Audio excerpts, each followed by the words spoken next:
Hello and welcome to this week's edition of Temple Athletics. I'm your host, Christian Reilly, and we are here to give you an inside look at Temple's Division I athletics programs. Joining us in the studio today is men's crew assistant coach Brian Perkins. Coach, it's an honor to have you on. Thank you, Chris. Thanks for joining me. So, Coach, you're in your 6th season here as the assistant coach at Temple's crew team head coach. You were also a 2-time Dadvale champion rower here under Gavin White. So, tell me what it's like to come back and coach under your former coach now. It's great. It's having Gav as a coach and then as a boss has been great. It's been a learning process the entire way. Like every day that we're in the launch together, the motorboat together, I still learn from him every day. I'm starting to develop my own style, and I have my own accomplishments. But to have Gavin as a mentor after all these years, and still, since 1988 when I first got here to today, it's been very, very helpful. When you rode here, you also earned the Gavin White Academic Award. So was that an individual award? And tell me what it took to earn that achievement. It's an individual award, and it was named after actually Gavin's father, Mr. White. And they put a lot of emphasis on academics then and even now. But I was a dual major here. I had a major in history and poli-sci. And I've always taken academics very seriously. So it was just something I was proud of. So you started your rowing career at nearby St. Joe's Prep, where you were the captain as a senior in 1988. You also helped SJP win a national title, along with competing for the prestigious Henley Royal Regatta. So tell me, what is so unique about the Henley Royal Regatta, and for people that don't really understand, what is that all about? Henley is sort of a mecca for us, for us rowers. It's everybody should actually go there at least one time. It's pretty much a champions-only regatta, so for Temple to go, and we've been there a couple times, we need to win the Dadvale Regatta for them to hold us a berth to race over there. And the racing's a little different. In America, we line up, and the rest of the world, you line up 6 across, the top 3 go to the semifinals. You line up 6 across, again, the top 3 go to the finals. You line up 6 across, top 3 are first, second, and third. Over at Henley, the way they do it is you race one-on-one. It's a single elimination tournament. You're seeded, the seeding is announced, and you race one-on-one. Loser gets eliminated, the winner moves on to the next bracket. And to add to the tension of it all, there's a huge crowd that is there every day. There's a dress code. Men have to wear a tie and a jacket the entire time. Women have to have dresses below their knees. So it's a very well-dressed, if not necessarily well-behaved crowd, because there are bars in the grandstands. But also, there are wooden booms, almost like telephone poles that run the entire length of the course. So you feel very hemmed in when you're racing there. And it's just you and this other boat, and you're racing against each other one-on-one, single elimination. And even if you drift out of your lane, the consequences are immediate and sort of tragic for your racing. So. And obviously that amps up the competition a little bit. It makes it very tense, a lot of tension there, but it's a lot of fun also. And the best racers, the best champions do well there. Right. So as you think back to your time here as a student compared to like right now in 2015, what drastic changes, besides obviously the addition of facilities, and athletics, obviously, have you noticed over the years? It is. The campus has changed. The atmosphere here is completely different. When I was a student at Temple, this was a giant commuter school. And about 75% of all the students came in and went home on buses or trains. There were only about 2 dorms. It was Johnson, Hardwick, and Peabody that are still here, and maybe Temple Towers. The misnamed Temple Towers is like 3 stories tall. But now there are a lot of dorms. Everybody lives here. It's a much more vibrant campus. So the atmosphere is just tremendous. On top of that, academically, it's much harder to get into Temple now than it was when I was a student here. I was a good student, and I did very well, and I took academics very seriously, but I'm also honest with myself. The student body now is they're very academically gifted. They're very, very strong. So, and you can see that just in speaking with them every day. So you've accomplished quite a bit during your tenure here as the assistant coach. The freshman 4+ winning the gold at the 2010 Dadvale Regatta. The varsity lightweight forward taking the silver medal at 2010 Dadvale Regatta. And most recently, the 2012 freshman 4+ went undefeated and also won Dadvales. So as each season passes by, do you reflect back on all of the success that you've had here so far?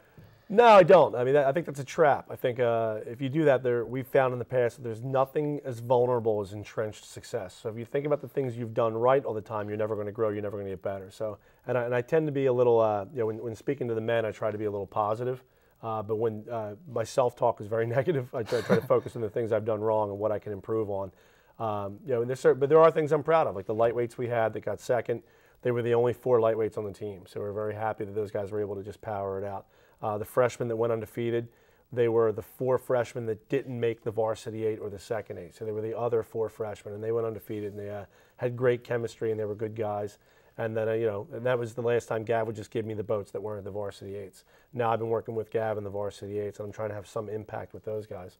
And now they seem to be responding, but I need to work on my game a little bit also. How do your rowing experiences growing up benefit the way you coach, and do they have any sort of, do they help your coaching style at all, or have any effect on that? Oh, absolutely. It's the way they've helped me is I've made just about every mistake you can make, and I have a very clear memory of my mistakes, as I said. So I try to be self-reflective, but I have a very clear memory of my mistakes. So when I see it in others, I say, all right, listen, I've made that mistake. This is what you need to do differently to fix that. This is what I've done differently. And then, like in education, anytime you're educating, you need to find 100 different ways to say the same thing, and eventually you'll get through to somebody. You'll crack that nut. But yeah, my experience I've built on my experiences as a rower and as a coach, just to try to be better and work with the guys. Gavin White is a legend here at Temple. How much do you attribute your success so far as a coach to your former boss? And well, now your boss, but your former coach. Yeah, a lot. He's taught me a lot. He still teaches me a lot every day in the motorboat. I listen to him, just the way he speaks to the men, things he sees. We discuss the kind of off microphone, and we go over, like yesterday we had elections for captains, and we went over those results, and just some of the things that he wanted to know about the elections and how they went really opened my eye up to how the team dynamics are and things like that. So it's very, very helpful. But I mean, he's a teacher that makes you want to be a teacher. He was an educator for a long time. He's been a coach for a long time, and just from a very selfish point of view, Gavin's name and Temple's name opens up doors for me. So we go to regattas, and I miss a deadline and don't get the entries in, and I call up and they say it's Temple. And they go, "How's Gavin doing?" "All right, we'll open up a registration for you for one more day." And so he's made a lot of friends in the industry, as it were. He's well respected, and hopefully, there's a large shoes and a big shadow to be in, but I'm trying to grow into that shadow a little bit. What's one specific piece of advice that you take away from Gavin? You know what? There's no one specific one, but the one that applied to me was that everybody deserves a second chance. When I was at Temple, I had my own discipline problems. I was a bit of a knucklehead sometimes, and and yet here I am. Gav trusted me enough. Said, "All right, I'll give you another chance to do this right." I became captain of the team. Coach, showed me that he trusted me, and now I'm helping to run the program. So that's been a big lesson for me that I try to carry around. We're going to take a quick break right here on Temple Athletics. We'll be right back with men's crew assistant coach Brian Perkins. Stay tuned.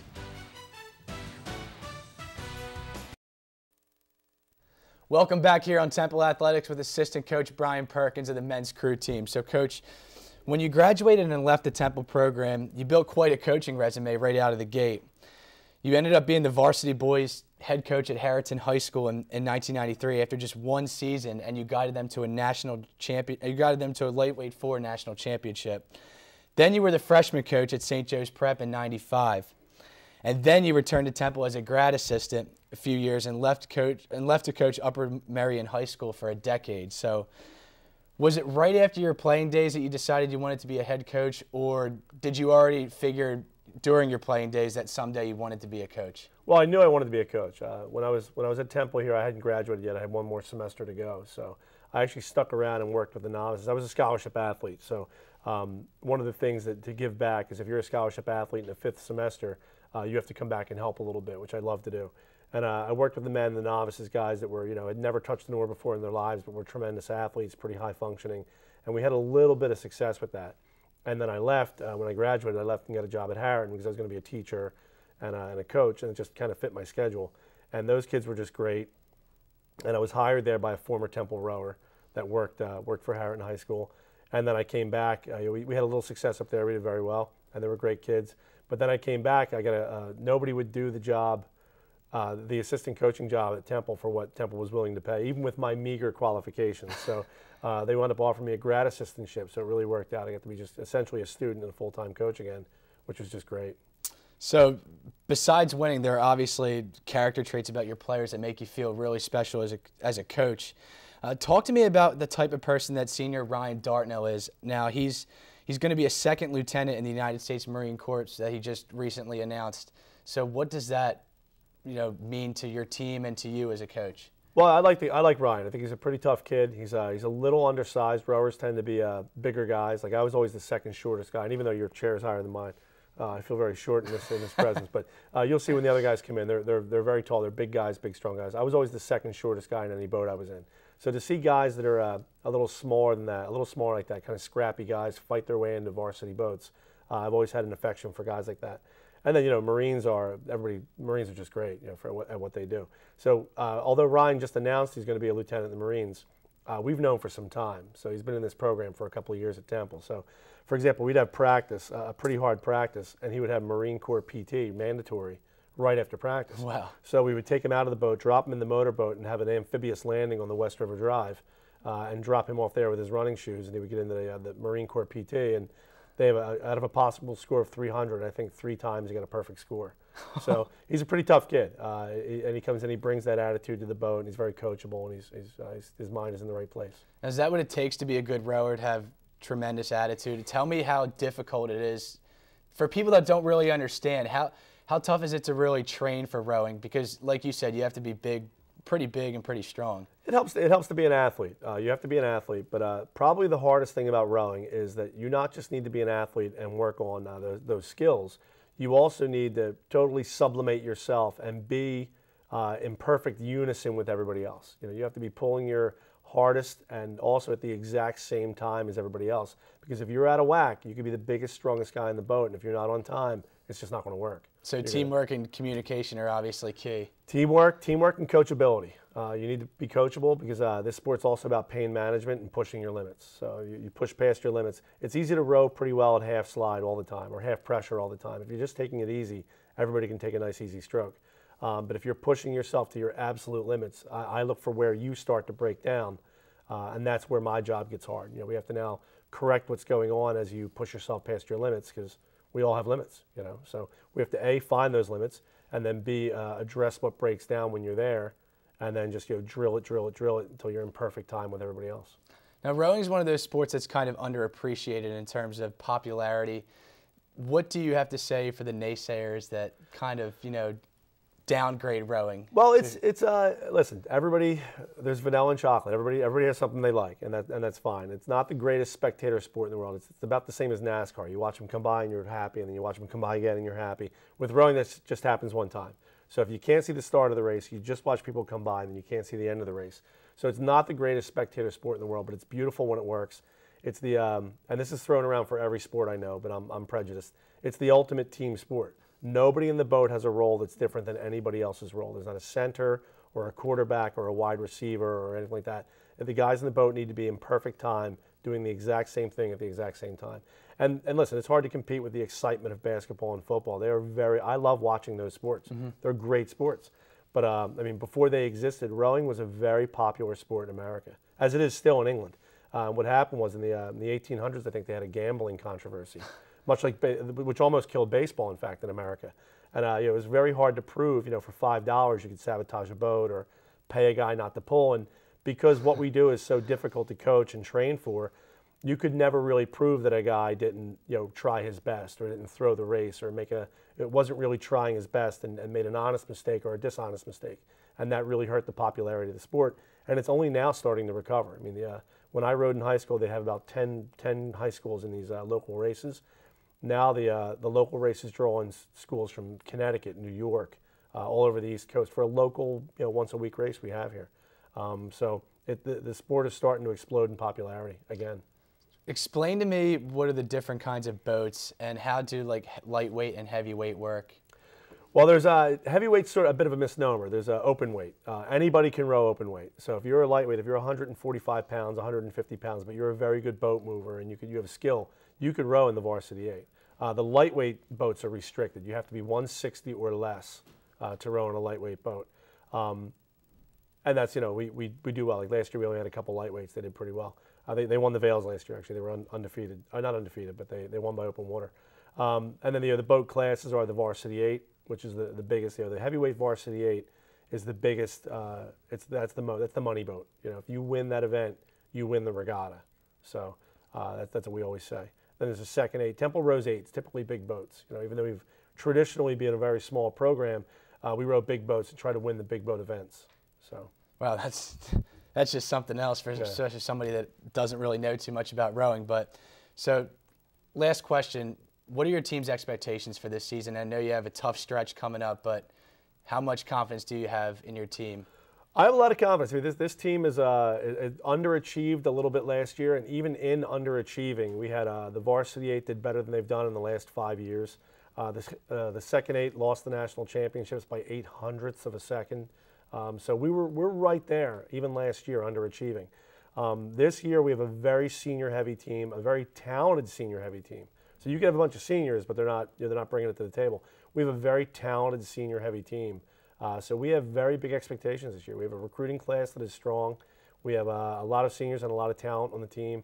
We expect to do very, very well this year and try to win a lot of races at the Dad Vales. And then move forward. If we win the Dad Vales, we'll go to the IRAs, which is a higher level national championship for us. If we win the Dad Vales, we can raise money and go to England and race in the Henley Regatta, which is a goal for a lot of these guys. So, and I would love to see it for them and go there as a coach and not a participant. Well, I would love to see it too. Well, Coach, thanks a lot for your time today. We appreciate it, and best of luck the rest of the way. Thank you. We're going to be right back here on Temple Athletics with more from the men's crew team. Stay tuned.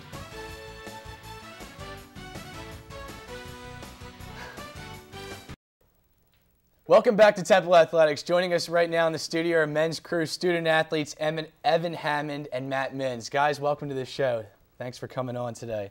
So first, let me get started with how's the semester going for you guys? What's your major and how difficult has your semester been so far? Or easy, rather than? Well, I think we're both seniors. I'm a finance major, so I'm coming down to my last 2 semesters. It's been pretty easy so far, kind of ahead, so that's been nice. Yeah, I'm a public relations major with a business minor, and I'm going to be staying here an extra year. But yeah, it's been going great so far. Well, that's great. So rowing is a sport, like I said, was telling Coach earlier, it's kind of underappreciated in terms of, comparing to all the other popular sports out there. What do you have to say about that? Because obviously it takes a lot to be a good rower in terms of training and all that stuff. Well, I would kind of agree. It's definitely a little underappreciated. I actually didn't row till I came to college. I played basketball and track and field in high school, so I kind of came from a more popular sport now into rowing. I personally enjoy it more. Kind of what Coach Perkins said earlier was it's very pretty to watch. It's not so pretty when you're in the boat. It's tough, and I appreciate that. But I could see why it's underappreciated. It's not a spectator sport. You see us once, then we go by. That's pretty much it. But I enjoy it. Yeah, I would have to agree. A lot of people don't see, no one sees the hard work that we put in off the side. And I personally, nothing's more exciting than a really close race coming down to like the last minute of competition, and it comes down to a foot over a 2,000-meter course. I think it's really exciting. So what is it about rowing that makes it so unique? Now, obviously, you didn't start rowing until you came to college. What made you decide to row? One of our seniors from last year, Dan Sipsner, he actually saw me at a football game, and because I'm tall, he recruited me to come out and try out as a novice, and came out on the team, enjoyed it, had some success early with erg on the erg with the erg scores and erg tests. So stuck around. Coach Perkins and Coach White gave me a really great opportunity to take part in being a varsity boat my freshman year, and continue to be in varsity boats since I've been here, and it's been a really great opportunity. So I've loved it. Yeah, this is my 7th year of rowing. I rowed 3 years in high school, then 2 years at another school, and then I transferred here. And for me, it's just I've always enjoyed getting better and just striving to get better and better every day. So just moving up through high school to college to now, this as a Division I program has been great. So I know that on the women's team there are a lot of walk-ons. Is it the same with the men? Are there a lot of walk-ons, or are there more scholarship players than walk-ons? It's a new thing for us this year. We actually have an expanded roster. When I first got here, we had 32 guys. We were actually having to make cuts, so I was the only walk-on. There were 2 walk-ons that year, one of which Dan Sipsner graduated last year. And now I think our roster's somewhere up near 60, so we still have that core of 30 to 35 guys who are recruited or scholarship athletes, but then a large part of it is made up of some coxswains, as well as a lot of just walk-on novice guys who just want to come out and try the sport. Yeah, we have a lot of guys that come from high school, and we have a lot of guys that are on the team that aren't on money, but they have rowing experience from high school, and then we also have a lot of walk-ons. Like right now, with our new cap at 65, we've got 15 walk-ons, and then I think we had 10, 15 freshmen, and then just a lot of the body of the team from the previous years. Now, there are a lot of seniors on the team, including yourselves, a lot of talented seniors, including yourselves as well. So what's that relationship with you guys and your other senior teammates as well? And is it important for you guys? How important is it for you to lead this team, especially with, freshmen and sophomores that don't really have as much experience? I mean, our relationship with the seniors is pretty great. We've been with them for a long period of time. Matt just joined us last year, and he's kind of jumped right in and been recognized as a leader on the team. I think one of the things when we talked to Coach Perkins earlier in the year, he really stressed that though some 2 or 3 guys were going to be captains of the team, it wasn't just about those guys being leaders. We wanted to have 32 leaders. We wanted to have 60, 65 leaders. Everybody has to step up and take control. And I think the seniors so far have done a great job of doing that, just kind of keeping on the younger guys and spreading the culture and just kind of trying to improve and trying to get a better result than we had last year and the years before. Yeah, I think that we all really push each other to get better every day. I mean, with a senior class this size and an ever-growing team like this, everyone's really just pulling each other up and just making everyone better, including the sophomores and the juniors on top of the seniors. We're raising the expectations for the program and changing the culture a little bit, just making everyone strive for perfection. Now, when you both rode collegiately for the first time, what was that experience like? For me, it was actually quite terrifying. I started rowing right about this time 3 years ago. And about 2 or 3 weeks later, I had my first race, and the very first race, my boat actually false started at the starting line and almost crashed into another boat. And for someone who had just gotten into a boat, 3 or 4 weeks prior, that was very odd and definitely not my favorite moment in the sport. But I kind of grew from that point. But getting into the races that year, it was a really great experience. It was something I knew I would enjoy. It's very competitive, which is what I love most about it. So it's definitely something I've enjoyed. So you got a little taste right out of the gate. Right out of the gate, yeah. Yeah, I started at a club program at Miami University in Ohio, and I've always been a pretty big guy in high school especially, and then coming to the college level, just everyone's bigger, the competition's faster, everyone's closer together in the finishes of races, so it was just a lot more intense. Tell me what it's like to play for Hall of Fame coach Gavin White, and even for Coach Perkins, who obviously has a lot of respect around the program as well. Coach White's been great. Even only being around, a couple days a week, he's still a great source of knowledge for us. He's able to, come out and really just impart some things that Coach Perkins may not see because he sees us every single day. I think it's been great, and Coach Perkins has done a great job. He's there every day, every morning, making sure we're on top of the workouts in the morning, make sure we're improving technically, and making sure we're ready to, compete and win races. And it just says a lot about Coach Perkins and Coach White and how dedicated they are to this program. Yeah, with Gavin being in the sport for so long, just when he talks to you, you just get a sense that he's really been here for a really long time and just knows exactly what he's talking about and knows what you need to do to be successful because he has been successful and continues to be. So it's really cool getting to talk to him. And then Perkins, he does everything for this team. I mean, just the day in, day out stuff when Gavin can't be there, and even when he is, he's great, gets everything covered. So last question, let me leave you off with, what are your expectations for the rest of the way into the season, and what were your expectations prior to the start of the season? Prior to the start of the season, my expectations were to, come in, do our best, and win races. I think at this point, seeing, what we have, the guys who have come back, the shape people are in, we expect to win races. We expect to win Davales. We expect to go to the IRA National Championships, and we expect to go to England and race at Henley. Those are the expectations. And that's the standard we're setting for the younger guys and the other guys in the program. You gotta shoot for the highest possible goal, and that's where we want to be. We want to be among those elite teams in the Davale League and in the nation. So that's where we're going to be. Yeah, I agree completely. I think this year everyone's coming with a much greater sense of urgency than in past years. Everyone's come back where they left last year, so they're all in much better shape than we're used to. Everyone's moving forward. We expect to get better every race like we have been. We expect to push the limit and just win Vales onto IRA, Henley, just kill it this year. Well, Evan, Matt, we appreciate you coming on to the show today. Thanks a lot, and best of luck to you the rest of the way and in your senior year.